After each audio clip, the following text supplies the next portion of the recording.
Hey, it's me, ProJared, and welcome back to Monster Prom. I'm just gonna start getting some money. I did another start kicker, but instead of doom, it's boom! Nice. So I want to get a bunch of money, so I think if I get some important items, that'll help a lot. Oh, you're wandering down the hallway reading Dragon Heat as discreetly as you can, which apparently isn't very, because Polly and Vera clocked this immediately. Ugh, are you actually reading erratic fanfiction about dragons? You just went way down on my list, girl, though your fashion is dope. Because we love Dragon Heat. I'm all about 19th century Russian literature, but a ghost girl can't say no to some erotic fanfic, am I right? I have literally been working on my own Morgana von Breastreich cosplay all week. I would like to see this. Don't worry about why. Wink. Speak for yourself, Polly. I've never... Okay, fine, maybe I read Dragon Heat. But don't go around just telling people. Psh, we're clearly safe with him. A fellow Dracophile can always be trusted. Are you sure? I mean, anyone into Dragon Heat must have a wicked mind. 297 chapters and counting, and it still manages to amaze me with all new levels of wrong. Yeah, right? I fucking love it. Yet I must admit, I'm a bit vanilla when it comes to favorite chapters. Mine's the one where Harold McDonghart, Horus the Hydra, and the deranged Draco Delacourt have to rest at an inn after the Choking Bay adventure, only to discover they have just one available bed. There's only one bed, the classic fanfic trick that never fails. Yes, that one was good. I personally prefer the one where Venacera unmasks her masked savior after a passionate kiss, only to discover it's herself, and then they totally bang. I'm not a fan of time travel, but sign me up for some good self-cest. Amen! What about you, Jared? What's your favorite story arc? Nothing to worry about. We'll just be revealing your inner kinks to us, no pressure. I'm hiding. I feel exposed. Easy, the Sexcalibur arc, where they want to discover the chosen one who can control the mythical Sexcalibur dildo, and they have a super orgy so everyone can have their turn with the dildo. Or this exclusive chapter I wrote myself. Super orgy. Well, right? How could we forget about the Sexcalibur arc? With 297 chapters, it's rather easy to forget some arcs. Yeah, but that one was epic. The tension and thrill of wondering who would be the chosen one each time someone used the magical dildo. I must admit, it was very lubricating. Also, I should praise the fact that it was entirely written from the viewpoint of the dildo. Who would have thought? Jared here is such a kinky deviant. Maybe we should do our own Sexcalibur trial one day, huh? Yes? But I might or might not have an official Sexcalibur dildo myself. It's hard to say no to dragon dildos. Fuck yeah. All those years of insecurity, and it turns out the erotic dragon fanfics were the ultimate icebreaker. Here, have +2 smarts, +1 fun to celebrate your unexpected discovery. I guess so. I'm in. Let's do this. Let's earn some more cash. That day, he spent some time in the library's PCs mining some bitcoins. Dramatization. It's supposed to have something to do with algorithms and cryptocurrency, but you guess that nobody actually has any fucking idea how it really works. Anyway, you get +2 bitcoins, which equals to $2 million! Which unfortunately is equal to 2 monster dollars, so 2 money. It's fine. I want to get to the cocaine. You see Polly looking unusually depressed. She's usually on a hella good drugs at this time of day. Guess what's up? I'm gonna live forever. I was yelling that at a party last night, you know, because of the ecto-cocaine, but then I realized it's like literally actually true. And forever is like a really, really, really long time, you know? What if I run out of stuff to do? What if aliens take over and they ban partying? What if the Earth blows up and I have to live in space with dumb, boring space animals? I get bored when the bus takes an extra 10 minutes to arrive. How am I ever going to stay hyped for an eternity? Meth. Or you don't have to. Whenever you get tired of existing, just go piss off a priest. Yeah, let's go piss off a priest. Damn, what a dope way to go out. They'll be all like, she died the way she lived, as an abomination in the eyes of the Lord. Man, I've got so many cool ideas of how to piss off a priest. Dip all their little crackers in LSD, pour jizz in the holy water, write a translation of the Bible but way pornier. Oh man, I'm gonna stay entertained for years just thinking about new ways to make a holy dude mad. Thanks. It's a good day to be you, and a bad day to be a priest. You get +2 boldness and +1 creativity. Take that, priest. Let's do this. I want to keep sitting with Polly. Oh, is this the coach? Let's sit with the coach. You're hoping to enjoy your meal in peace, but Coach seems to have a different idea. What's this? Eating regular food again? Fruits, vegetables, meats, dairy, blood? These are all parts of the complete lunch, sure. But you're forgetting the most important food group of all. Dietary supplements. Don't worry now. Old Coach never goes anywhere without some emergency vitamins. Here, take your pick. It would be rude to turn him down, and who knows, maybe you'll gain some benefit after all. Coach holds out 2 pill bottles. Palomino Gold 25 horse supplement for a shiny coat and luxurious mane, or a completely black bottle emblazoned with the Chinese character for party time. Party time! You swallow the entire bottle of mystery pills before Coach can stop you. Whoa, slow down there, champ. The old woman who sold me those vitamins told me they were basically poison. I bought them anyway, because as we all know, whatever doesn't kill you makes you... You wake up 36 hours later in the middle of an impassioned speech to the student council about dolphin sex. You have no idea what happened during those 36 hours. But you have a new tattoo and everyone keeps calling you Deep 6'9". You gain +4 fun. Hell yeah. Thankfully, even after 36 hours, I didn't lose much time in in my school activities. More money! Easy steps to enlarge your tentacles. Oh, I'm doing more malicious emails. Nice. Later, you're carrying around your precious dragon heat when you're spotted by Miranda and Damien? Oh wow, dragon heat, I love it. Also, you may not know this, but Damien to look at him, but it turns may not know this about Damien, but to look at him, but it turns out that he too is a hopeless romantic at heart. Are we reading the same series? I'm in it for Dragon Dong, Miri. Nothing so bad yet so good as a billionaire dinosaur made me gay. Damien, you're being utterly foul. Don't profane the deep emotional connection between Harold McDonghart and Godiva Galantina. Deep emotional connection? Is that why the latest chapter ends with Harold finally boning Godiva?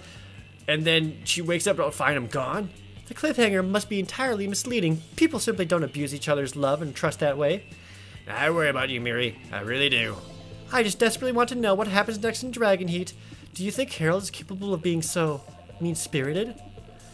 True art imitates life. Let's look at Damien's Tinder messages to see what he's capable of. Or Harold may or may not be a scoundrel, but love is alive and well. Let me take you both on the greatest three-way first date ever to prove it. Now look at Damien's Tinder. That'll solve everything forthwith. Real life logic applied to fictional circumstances always clears things up. Gah, no way!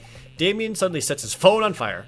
Wow, if you went to those lengths to protect your privacy, that must mean that my privacy is, I don't know, private. Then you must have a secret to what happens next in Dragon Heat, and you're protecting it.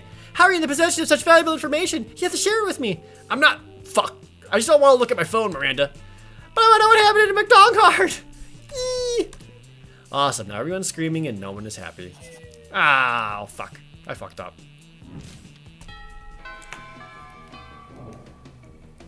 Let's do this. Alright. Still getting that Muns. Did some more malicious emailing. Later, you see that Polly is even more excited than usual, and you decide to see what's going on. You know, I've been doing a lot of soul searching recently, get it? And I think I finally figured it out. Who I really am, I mean. My spirit emoji. I think a lot of people say I'm like the winking ghost emoji or the flag of Ecuador emoji, but those are just who I am on the outside, you know? My real spirit emoji is pink heart with a blue arrow through it. It's like, I'm sweet, right? But I've also got a dark side. Plus an arrow through the heart is how I got killed. Oh, what about you? What's your spirit emoji? Pink heart with ribbon around it or air horn? My spirit emoji is air horn. Loud and proud and big into hip hop.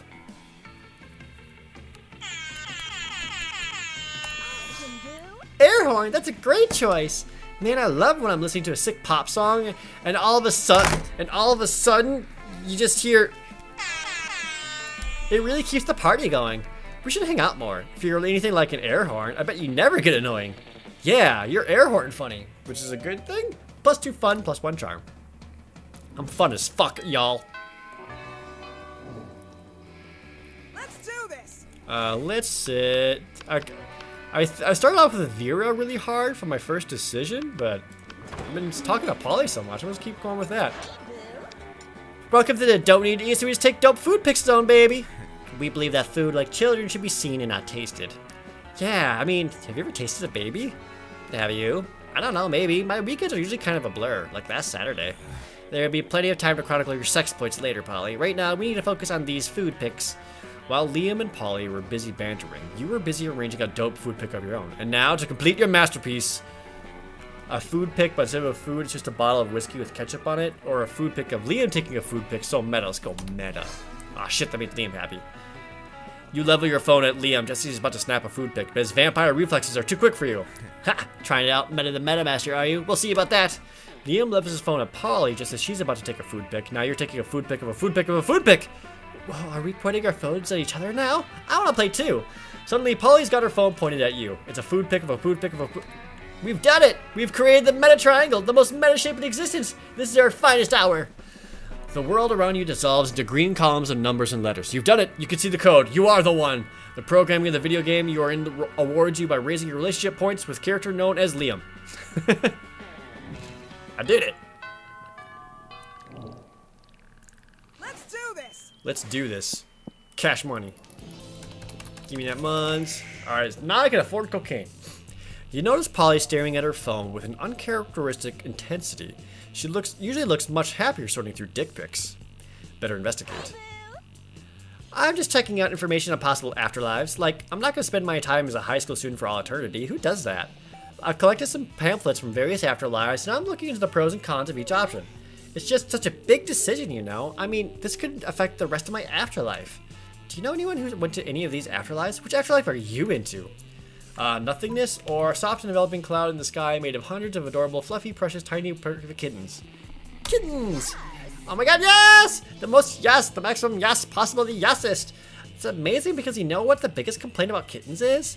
They're perfect, adorable balls of fluffy cuteness armed with tiny knives in their paws, which they have no problem jabbing into people with absolutely no notice. You know who could feel the pain of tiny kitten claws?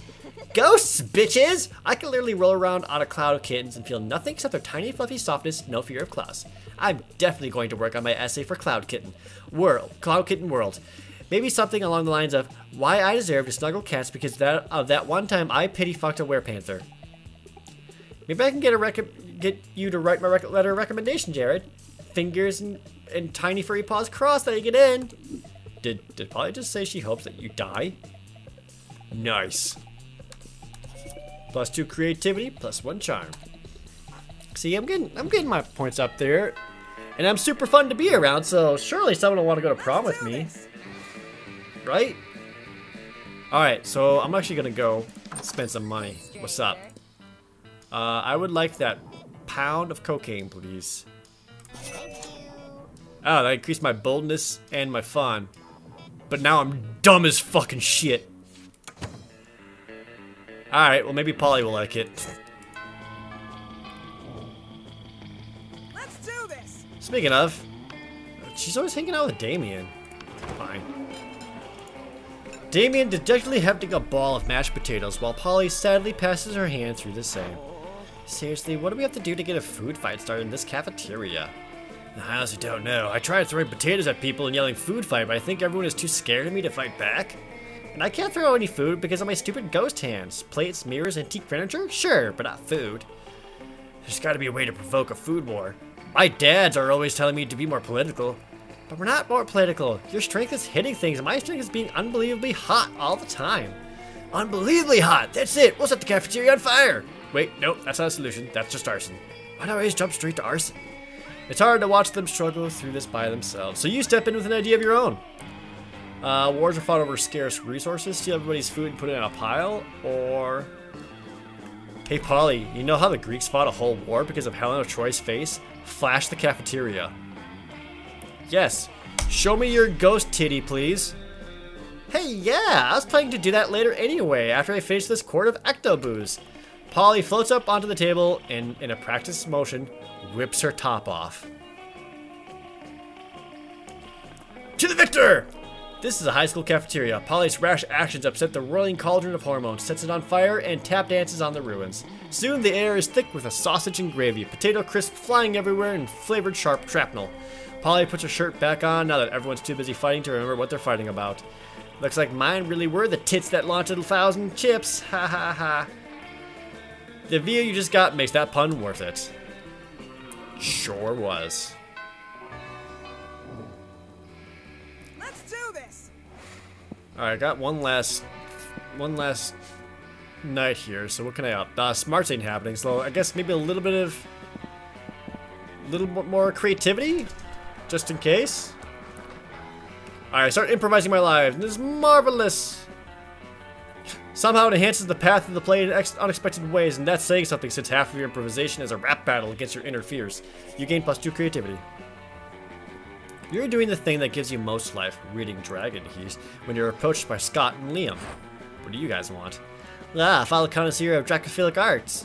Here, Scott and I are also experts on the topic, an unexpected duo. Yeah, Leo and I are fandom buddies. We love to discuss the things that we love in our favorite stuffs, wikis, and forums. We're the best fandom buds, even if we don't always agree. We're like the Starco and Markapoo thing. Okay, first, let's be clear. I engage in passionate fandom conversation only as an ironic way of celebrating low culture, which I truly despise. Second, for the 100th time, after spending years in Hekapoo's dimension, Marco is now actually in his 30s, so it isn't right if he dates a 16-year-old girl. These details matter, Scott. Think how wrong it would be for me, in my 400s, to date people from this school if all of you were actually teenagers instead of being much more conveniently in your 20s. Anyway, enough meta discussion. Scott and I are in a situation. Even our opinions differ. We agree our opinions are superior in comparison with the rest of the strangers on the Dragon Heat Wiki. Yes to that, Liam here is like super smart, and I'm a good boy, so my ideas should be good too. But people on the wiki can be really mean sometimes. We need to gain their respect so they can convince them to be good boys too. Scott is right. We need to somehow earn the role of moderators so we can show all those lesser beings who's boss when it comes to Dragon Heat fandom. But how? I'm sure you'll give us an absurd yet effective idea for solution, as can be expected from good old Jared. Let's ask them nicely if they start behaving like internet trolls, or... Oh, obviously. A powerful fanfic set on the Dragon Heat Wiki where you're depicted as the coolest users who should be respected. You earn respect by others by writing fanfiction. Ah, yes, let's fight wielding art as our weapon. Yeah, weapons are fun. Liam opens a new document on his laptop. So let's see, we should create a very nuanced piece of fiction. What about the three of us and the 34,927 users of the Dragon Heat Wiki community were co-workers at a bookshop? Delightfully disruptive, Scott. Keep going. Okay, so we're all mean to each other like in real life, except the town's mayor is visiting the bookshop next month, and it turns out we're breaking the law, because in this universe, people can't work in bookshops if they're single, and we're all single. Not good. Oh, the weight of the conflict. I can even feel it in my fingertips. Amazing. Don't stop. Then, we all fake that we're married together. The 34,930 of us. Smartly unexpected, an astute facade, the tension is overwhelming. Faking a marriage, we all learn more about each other. The mayor comes and he's happy and everyone is happy, until a really bad blizzard comes to town, trapping everyone in the bookshop. Uh-oh! Monster kind versus nature, the oldest of rivalries. So, Liam, who's like super smart, says, "Hi, I'm Liam the vampire. We should all snuggle together to get warm." Desperate situations call for desperate measures. Yes. Then the blizzard goes away and everyone is happy and has learned to respect each other thanks to snuggling together, and they all say, "We're saved! Hooray to Liam for being smart. Hooray to Scott for being such a good boy. And hooray to Jared for proposing the creation of this nice fanfic." A very meta final touch, Scott. Okay, a masterpiece has been born. Let's post it on the wiki so it's deservedly immortalized. Some hours later, the users of Dragon Heat Wiki start to comment about how your moving fanfic is, how they've met their inner feelings thanks to it, and how they're now capable of acknowledging your leadership skills. And so, they make the three of you moderators. Art truly opens people's minds, Scott. I must admit, we've done a true fanfic-a-trois. Hooray! Oh, fanfic-a-trois, ooh la la. You've truly impressed these two, you sexy creative motherfucker. You gain +2 charm and +2 creativity. Alright, got everything above 10, except for my fun. Alright, it's prom time. I think I actually got a shot with Polly here. Let's go for it. Oh, this is a sexy couple. Let's do it. You finally pluck up your courage and ask your beloved to go to the Monster Prom with you. Prom? Yes! It'll be a night to remember too. Well, it would be a night to remember if I wasn't going to get so drunk and high I mostly look like you won't remember shit the day after. That's why God invented selfies. Yes, you ate some good old ayahuasca cupcakes to make sure that the date would be as crazy as possible. Oh, look at her with her hair done. Aw. Then you spent all night dancing at prom. Or that was what you thought you did. In reality, you were in the middle of the desert dancing with 3 wizard hobos, a guy in a stuffed animal costume, and the incarnation of an ancient god. Still, best night ever. Jared, most likely to devour his own children to survive, and Polly, least corporeal student. Accurate. Got 15 new events, 16 new outcomes. There are secret endings? This is a very involved game. Alright, let's get our epilogue here. Those 3 weeks were maybe the most epic and absurd. Let's see what happened here. Polly took a summer job as the ghost of Christmas present. Alright, sticking with that. Viria built an Orberlian empire. They own a shameless number of companies. It's known that they're also into lots of sketchy businesses, but no one does anything about it. I mean, who in the hell would try to stop Vera Oberlin?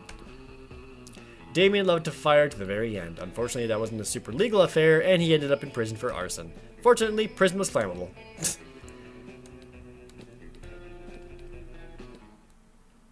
Bam, there you go.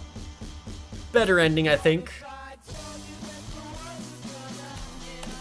Alright, there you go, everyone. That's probably going to do it for Monster Prom. Now that I got a much better ending. Well, they're going shooting with a Frankenstein monster?